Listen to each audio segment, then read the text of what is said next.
Você já pensou que poderia estar indo à igreja, servindo a Deus, fazendo tudo certo e mesmo assim caminhando para o inferno? Uma mulher cristã exemplar, líder na igreja, mãe, esposa e fiel dizimista, morreu por quase 7 minutos. E o que Jesus mostrou a ela destruiu todas as certezas que ela tinha sobre salvação. Agora, ouça este relato que está despertando milhares de cristãos ao redor do mundo. Meu nome é Fernanda Cristina Almeida e tenho 36 anos. Sou advogada trabalhista aqui em Porto Alegre, Rio Grande do Sul, e durante toda a minha vida adulta me considerei uma cristã exemplar. Frequentava a Igreja Batista Central desde os 18 anos, era líder do Ministério de Mulheres, participava de todos os cultos, dizimava religiosamente e até dava estudos bíblicos na minha casa todas as quartas-feiras. Meu marido, Ricardo José, sempre dizia que eu era a esposa perfeita, a mãe perfeita para nossos 2 filhos, Lucas Gabriel, de 11 anos, e Ana Clara, de 8, e a cristã que todos deveriam imitar. Eu acreditava nele. Eu acreditava que estava fazendo tudo certo, que minha entrada no céu estava garantida, que Jesus me conhecia intimamente porque eu o conhecia, ou pelo menos achava que conhecia. Eu estava completamente enganada. Foi um dia comum de semana, nada de especial, apenas mais um dia na rotina corrida de audiências, processos e prazos. Eu tinha acabado de sair do Fórum Trabalhista no centro de Porto Alegre, carregando minha pasta cheia de documentos, o celular tocando sem parar com mensagens de clientes, quando senti uma tontura estranha. Pensei que era fome, afinal tinha pulado o almoço de novo para adiantar trabalho. Dei mais alguns passos em direção ao estacionamento e minhas pernas fraquejaram. A pasta caiu no chão. Os papéis se espalharam pelo vento frio típico de Porto Alegre, e eu tentei me apoiar no muro, mas meu corpo não respondia mais. A última coisa que me lembro de ver foi o céu cinzento, nublado, e pessoas correndo em minha direção gritando por socorro. Então, a dor parou. Simplesmente parou. Um segundo antes eu sentia meu peito sendo esmagado por uma pressão insuportável, meu braço esquerdo dormente, minha mandíbula travada, e no segundo seguinte, nada. Silêncio absoluto. Paz completa. Mas não era a paz de Deus que eu conhecia dos cultos, aquela paz que te acalma, mas ainda te deixa consciente do mundo ao redor. Era uma paz diferente, profunda, quase assustadora na sua totalidade. Abri os olhos, ou pensei que abri, porque eles já estavam abertos, e o que vi me deixou sem palavras. Eu estava flutuando. Não há outra forma de descrever. Eu estava suspensa no ar, olhando para baixo, e o que vi me fez querer gritar, mas nenhum som saiu da minha boca. Era eu. Meu próprio corpo estava caído na calçada, cercado por pessoas ajoelhadas, alguém fazendo massagem cardíaca, outra pessoa gritando para chamar o SAMU. E eu podia ver tudo com uma clareza que nunca tive na vida. Podia ver o pequeno fio de cabelo grisalho que sempre me incomodava no topo da minha cabeça. Podia ver a mancha de café no meu terno bege que eu tinha tentado limpar de manhã. Podia ver minha aliança de casamento brilhando sob a luz fraca daquela tarde nublada. Tentei gritar. Tentei avisar que eu estava ali, que estava bem, que podiam parar com a massagem cardíaca porque não doía mais nada, mas ninguém me ouvia. Eu era invisível, intangível, um espírito separado do corpo que eu tinha habitado por 36 anos. E então senti o puxão. Não foi gentil. Não foi uma transição suave. Foi como ser agarrada por um gancho invisível no centro do meu peito e ser arrastada para longe com força brutal.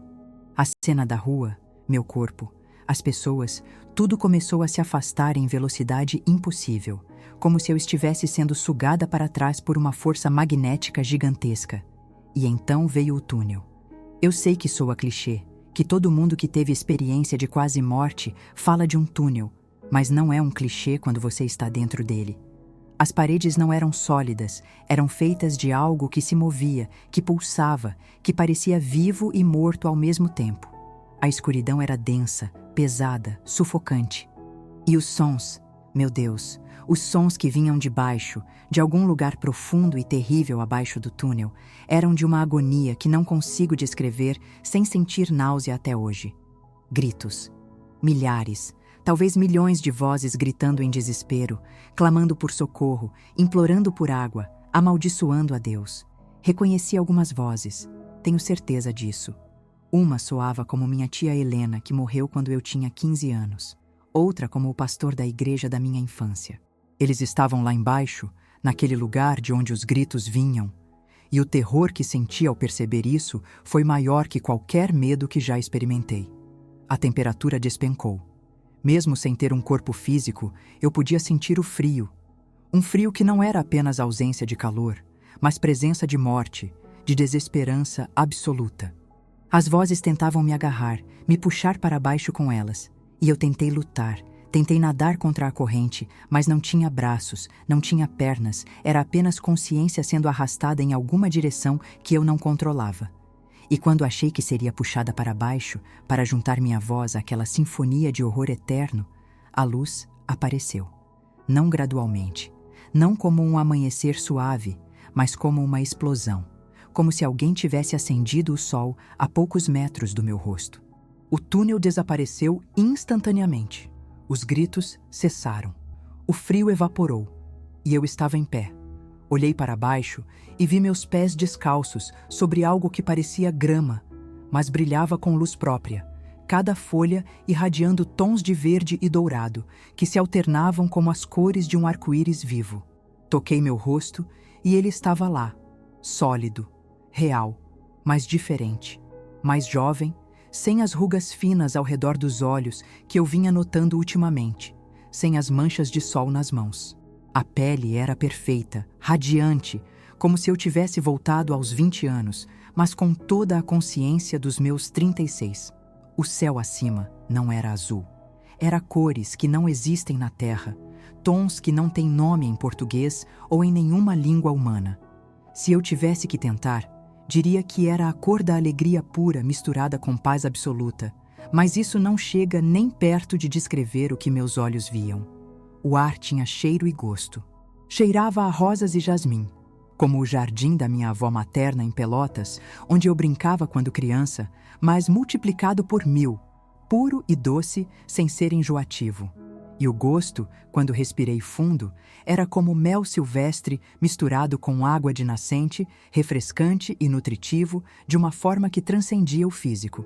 Tudo cantava. Não estou falando metaforicamente. A grama, o ar, a própria luz emitia sons musicais, não palavras, mas harmonias perfeitas que faziam meu espírito querer dançar e chorar ao mesmo tempo. Era música que você sentia nos ossos, nas células, na alma.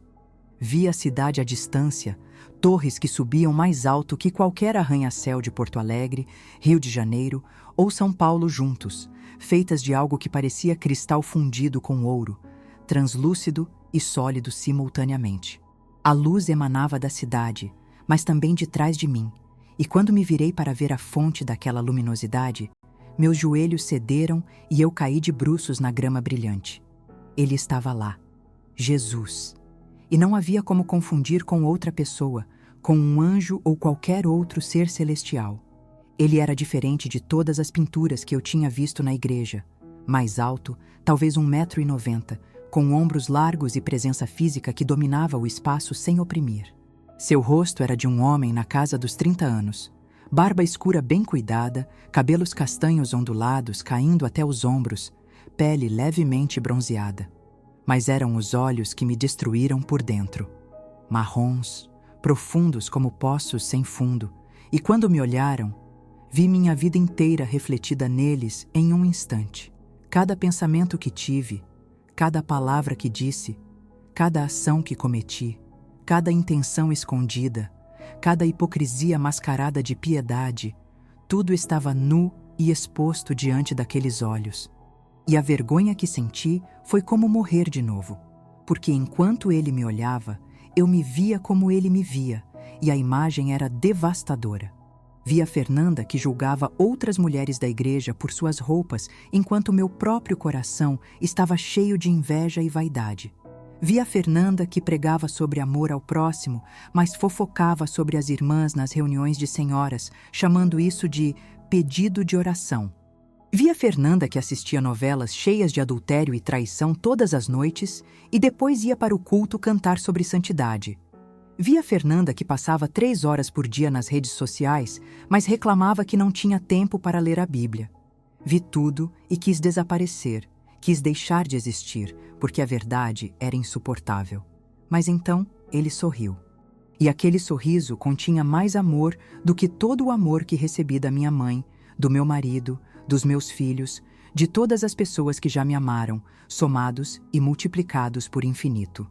Era um amor que conhecia minha podridão interna e me amava mesmo assim, não apesar dela, mas através dela, por causa dela, para redimi-la. Caí de joelhos e as lágrimas jorraram, quentes, reais, limpando algo profundo dentro de mim que estava sujo há anos.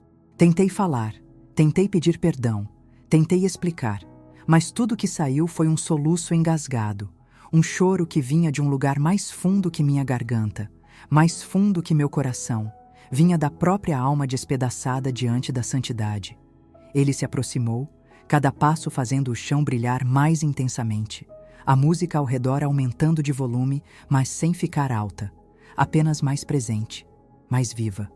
Quando parou na minha frente, vi seus pés. As cicatrizes estavam lá. Buracos onde os pregos haviam sido cravados, curados, mas permanentes, marcas do que ele suportou por mim, por toda a humanidade. Ele estendeu a mão e, quando tocou meu ombro, senti uma corrente elétrica percorrer todo o meu ser, não dolorosa, mas vivificante, como se cada átomo do meu espírito fosse acordado de um sono profundo.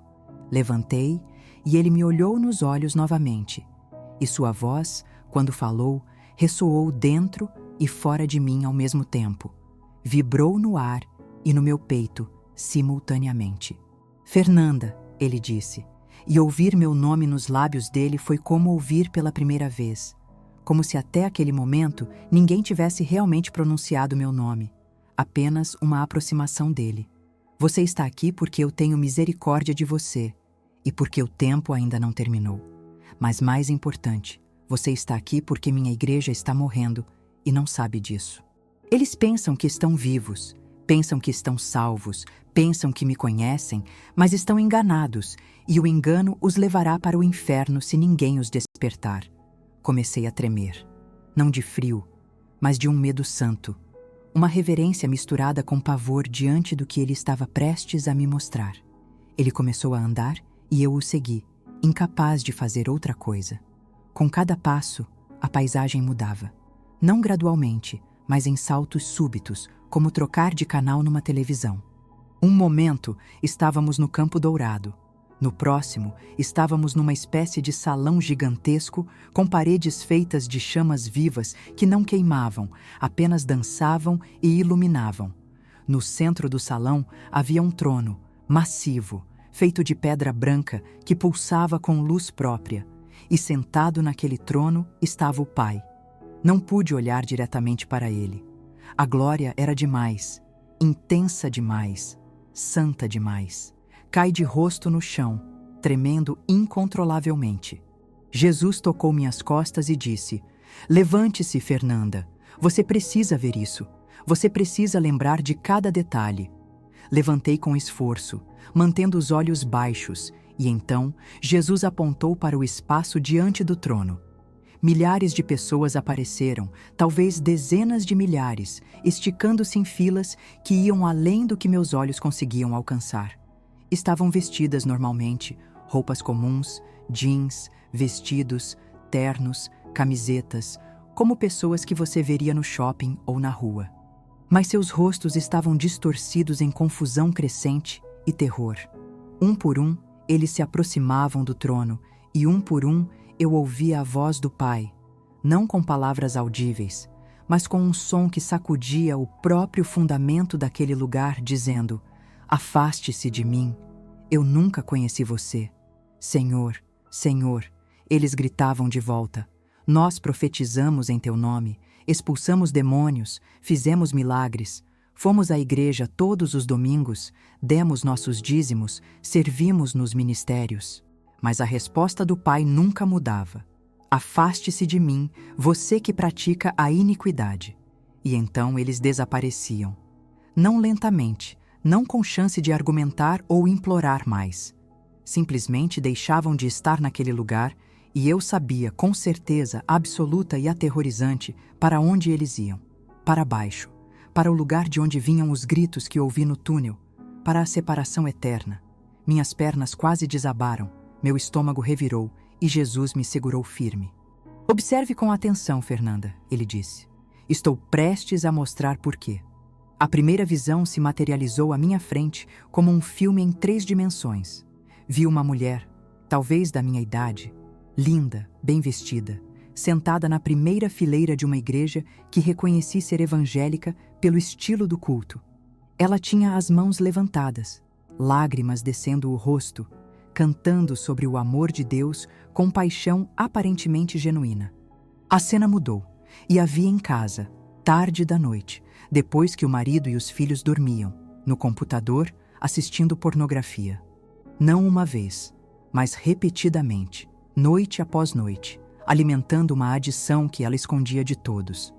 Voltava para a igreja no domingo seguinte e levantava as mãos novamente, chorava novamente, sem nunca confessar, sem nunca se arrepender verdadeiramente, apenas cobrindo o pecado com atividade religiosa.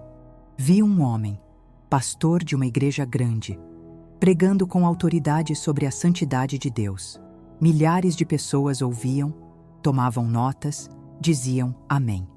A cena mudou e o vi nos bastidores, no escritório particular da igreja, tendo um caso com a secretária, uma mulher casada do Ministério de Louvor. Isso vinha acontecendo há anos. Ele pregava sobre fidelidade aos domingos e praticava adultério durante a semana. E em sua mente, de alguma forma distorcida, ele racionalizava que a graça de Deus cobria tudo, que ele era humano, que Deus entendia suas necessidades. Vi uma família inteira, pais e 3 filhos adolescentes, todos membros ativos da igreja. A cena os mostrava em casa numa sexta-feira à noite, assistindo juntos a uma série de televisão cheia de bruxaria, violência gráfica e cenas sexuais explícitas. Os pais riam das piadas sujas, os filhos absorviam cada imagem, e no dia seguinte todos estariam na escola dominical, na reunião de jovens, cantando sobre ser luz no mundo enquanto enchiam suas mentes com trevas durante a semana. Jesus me olhou e sua voz carregava uma tristeza que me partiu o coração. Este é o primeiro pecado, Fernanda. A crença de que minha graça é permissão para pecar. Meu povo torceu meu sacrifício em uma licença para a iniquidade. Eles dizem que eu paguei tudo e então vivem como se a santidade não importasse. Eles transformaram minha graça em desculpa e isso está os destruindo. Lágrimas desciam pelo rosto dele. Lágrimas reais molhando sua barba, e ver Deus chorar foi mais devastador que qualquer outra coisa que eu tinha testemunhado. Eu não morri para que eles pudessem continuar pecando, ele continuou, sua voz tremendo com emoção. Eu morri para que pudessem ser livres do pecado. Mas eles fizeram de minha graça uma desculpa e estão caminhando direto para o inferno citando versículos sobre amor e misericórdia. Mostrou-me mais cenas em rápida sucessão. Pastores pregando que você não precisa confessar pecados porque já estão perdoados. Líderes de louvor vivendo em fornicação, mas guiando a adoração aos domingos. Cristãos viciados em pornografia, em fofoca, em ganância, todos eles dizendo para si mesmos que estão sob a graça, que não estão sob a lei, que Deus entende, que todo mundo luta com algo. E a pior parte, a parte que me fez sentir enjoo físico, foi como eles citavam as Escrituras para defender seus pecados. Onde o pecado abundou, a graça superabundou.